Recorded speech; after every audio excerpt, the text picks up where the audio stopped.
All right, boys and girls, ladies and gentlemen, welcome to another thrilling episode of Pitch Slap. Yes, We were close. we got there. We're getting Tonight, better and better. Dan and I are joined once more with the talented John Gerard, and Dan, the man himself, is going to share what he's been cooking. Dan, whenever you are ready. Yeah, of course. So not really cooking yet. It's still in pretty raw form.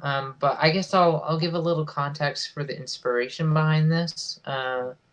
Because I think it's more interesting than the actual idea. So I have watched on Netflix the first two Fear Street movies that have come out, in the past couple weeks, and I'll be honest, like I didn't think I was gonna like them, and I actually really, really like them. I think there's a lot to love there. I mean, I like scary movies. I do not like slasher films, and that's why I didn't think I was gonna like these films. But you know, I think that they're really good, and they have like a really strong story to tell. Particularly, I like the second movie that came out last week was centered around a summer camp, and I had an idea a while ago of doing some kind of like spooky summer camp story. So I was like, oh, that was actually kind of good inspiration for me. As someone who hasn't written those stories yet, I was like, oh, it's a good text to look at. For things that I like about it. So, you know, those films have been on my mind, and also there's a really neat ghost story that I like by M.R. James called "Whistle and I'll Come to You." And the premise is pretty simple. It's about a man who unearths an ancient whistle and blows on it, and he summons some kind of spirit that like hunts him down. Um, it doesn't sound creepy when you say it out loud, but it's actually a pretty effective ghost story. So I was thinking, it might be cool to adapt that story. It's a pretty old story, pretty for as much as I like it, it's pretty outdated. So I was thinking possibly translating that story into like a summer camp story. I was thinking,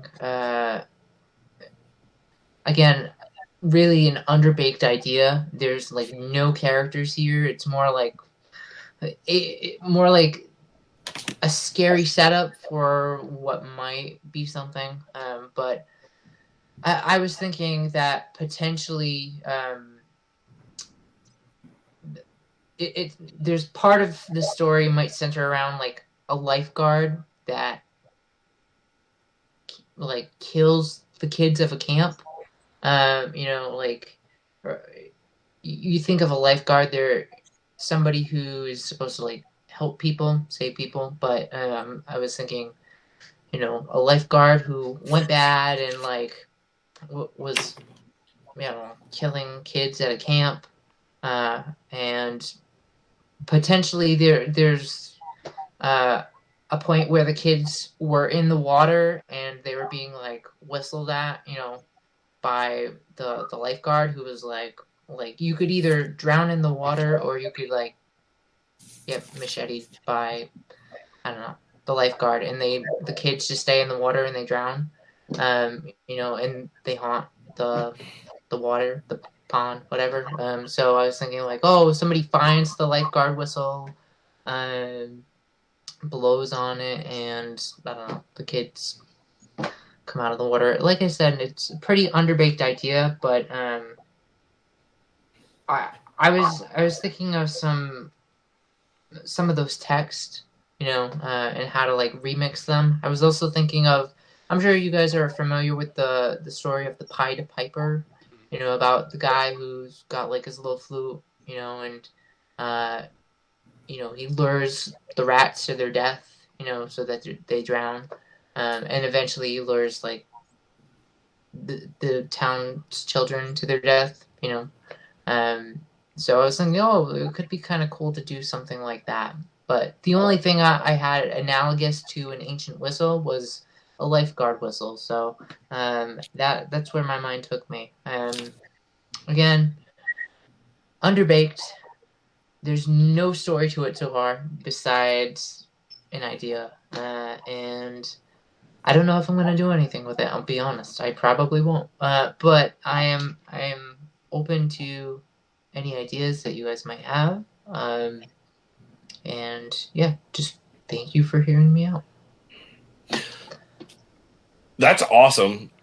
I love it because I was a lifeguard for a while, so that's kind of like really funny. Like that, like they like almost Freddy versus for Friday the 13th that like pissed off the camp counselors, so the camp counselors like just don't care about you and like kind of thing. But it kind of like when you were saying Pied Piper, I was also kind of thinking like Peter Pan, like stealing kids and taking them off to Neverland kind of thing. Yeah, yeah. But yeah, I like the idea of like this lifeguard like goes and like takes the kid and just like afterwards like catches one of them on their own and like drowns them or something and just like gets rid of them and like, oh, where'd Billy go? What do you mean? Who's Billy? Like that kind of thing. Yeah. Billy. Yeah. Who's Billy? I think, like John said, again, I'm a big fan of like. I mean, I worked at a camp for like 9 years, so and I love that aesthetic of like the '80s slasher at a camp. So then that original idea you had about horror anthology around camp stories, I think is fantastic. So I think you and the idea that you're like updating something that like for its time was terrifying to like today's standards to make it relevant again, I think is cool. So, and I think you might be selling yourself short with saying how there's not much of a story here. I think there's very much a story here. I think it's maybe just how I want to say phrase it, but that could be the wrong thing. Like, what if you told your updated version around like camps? People sit around campfires telling ghost stories. Someone who works at the camp could be telling this story about the lifeguard, right? Like go into the detail like John said about, oh, when this happened to Billy, and it's like, who's Billy? Exactly. Nobody cares who Billy is. So this guy's telling the story, and then during the story he pulls out the whistle, right? This is the whistle that they blew. And then like all the older like counselors go like get drunk and tosses the whistle to a kid and it's like, if you're brave enough, have at it, and then like goes off with some girl. So then they go to like the dock and they blow the whistle and nothing happens, and then like spirits come up and drag that motherfucker into the deep end and the whistle falls on the dock and that's the end. So that was a better idea than I had. What? No, like, that's your yes, story. Yes, it was. True. It 100% was. No. Like, don't. Yeah, yes, it was. So, Stefan, what I'm saying is, like, if that's a story you want to write, like, feel free. No, like, man. That was 100% your idea. No, it was good. It was good. That's what I'm trying to say. Like, I like the way you framed that. Like, the story's being told over, like, the campfire by, like, a counselor. Pulls out the whistle. I really enjoy that. It's fun. It's also a little dark. Like kids always want to like scare each other. And cruelly like just want to cause each other pain. So like yeah. Of course, a camp counselor is gonna tell like a really messed up, scary story to a little kid. You know what I mean? Of course, it just seems like that already happened. So, I really like how you set that up. Yeah. So I will say like, I started off by saying what I liked about like the Fear Street movies. And I don't want to like make this about a review of the Fear Street movies, but what I think I like most about those stories so far is that while they are dark and they have like really dark elements, in the end, like there's still like a hopeful note to them. You know what I mean? Like it's about bringing people together to like solve a problem who might not necessarily be brought together to solve a problem. So that's one of the reasons why I think it resonates a little bit with me is like it's not just like a gory story for like the sake of it. It feels like there's something there about like kind of like creating like maybe a family. Maybe that's not the right word, but like working together to solve tough problems. You know what I mean? So. Like I think one like to build off of your idea, Stefan. Like one thing that I think could be cool is like if like I don't even know if there's a plausible or uh like a plot driven way to have people solve a problem. Like a paranormal problem. But I think it could be cool if like they try to like figure out like why these ghosts are like haunting, the campsite and try to like bring them justice in some way. I don't know. I don't Yeah. know. It's already getting a little like corny to me. So I think leaving it where you left it sounded more interesting.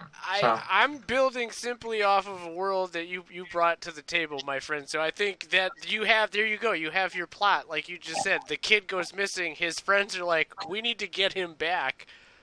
You know what I mean? So then the rest of it you figure out down the road. But like you have the setup, and you have the camp idea, and you have like the Stranger Things, Goonies, Ghostbusters, like meshing together.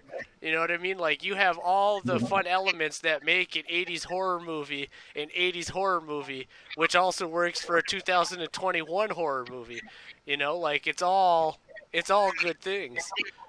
So you have an excellent idea, and I don't remember the author's name of the original story, but he wishes he had this updated premise that you're dropping, this remix. He would be happy with that.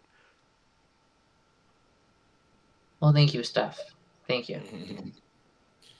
You're welcome, man. I definitely think it's a cool concept, like having like this almost like Harvey Boys kind of situation, where like the kids are solving this mystery and like coming to realize what happened to Billy. Yeah. Or not necessarily that, but you know what I'm saying, like having that kind of sort of resolution. But also, like you said, I think Stefan, you said the word anthology, and I thought it was cool that it's like it could be like like you said, they're sitting around the camp, and all the counselors are telling a different scary story, and they all have like their own. It's like a short, like a series of shorts, and like almost like an ABCs of Death kind of thing, where you have a bunch of like little episodes of different craziness. Yeah. For sure. I really like that structure of like camp counselors, telling different scary stories, and I think it could be funny if like a kid, like one of the campers, like outdoes all of the That would scary be stories. cool. You know what I mean? Yeah. Like just to like top off, like, oh, you think your story, like you think you've scared all of us? Well, I'm gonna like blow your minds. I think that could be pretty funny. And he's like, "My name's Billy," and he disappears. 100%. Yeah, that's the end. No, I like that. I like that. It's a fun structure to play with. So Yeah, because then you like leave people laughing. Yeah. They're like, "Oh my god, it's Billy!" It's You Billy. made it. Good to see you, Billy. Yeah, see, it's awesome. But no, man, like I think that whole aesthetic, especially what you're talking about with Fear Street, like that's very appealing, and you're good at horror writing, so I think, and you're taking something that's like not conventionally terrifying and making it terrifying. You know what I mean? Like there'll be a generation that doesn't look at whistles the same way. Yeah. Get away from me. Yeah, get it away from me. Like Walmart won't sell whistles anymore because of this story. Memorial pools are gonna shut down all over the place. Yeah. Nobody will go back to the pool. They'll have to use like air horns to get people's attention or something.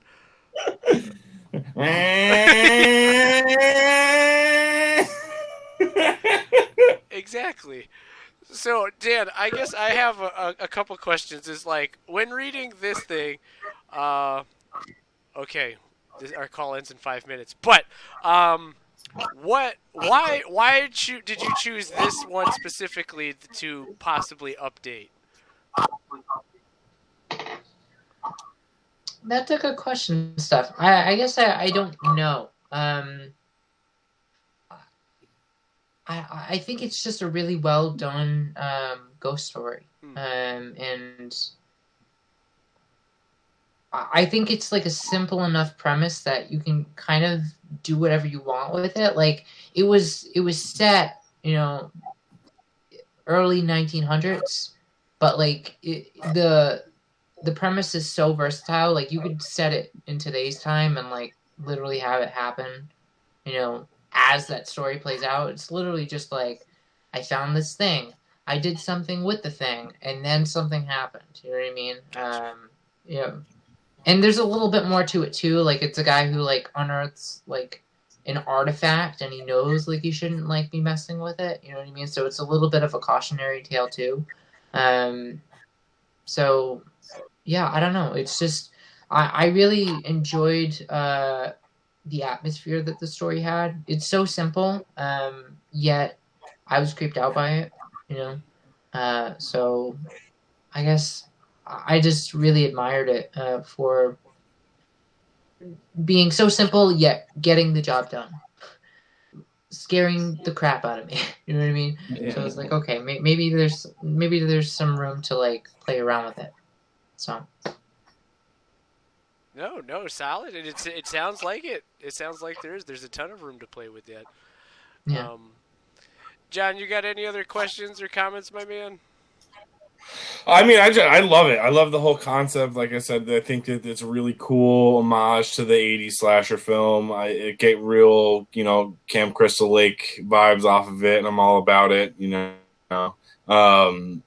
I like the fact that it lends itself to a multiple of different facets. Whether you want to take it into like a longer story and really flesh out some of the characters and get into some of that problem solving bit, or whether you want to kind of like do like mini cautionary tales, you know what I mean? Like almost monkey paw shorts kind of thing, Yeah. which I think is really cool. Of course, yeah. Thank you, John. Thank you, Yeah, no Steph. problem. Of course, man. And then Dan the man, I guess, do you have any final questions, comments, or things of that nature? The only thing I have to say is like, thank you for hearing me out, guys. Yeah, I appreciate it. Of course. no And problem. internet, never look at whistles the same way, because you never know what it's been involved in. Darn right. So hopefully we hear more about this potential anthology in coming shows. But yeah, man, you got another big sandbox, a big pool to swim in. And I'll stop with that. Yes. I like that. Yes, pool, water. All right, with that, this has been an excellent episode of Pitch Slap. Pitch Slap. And we will see you next time.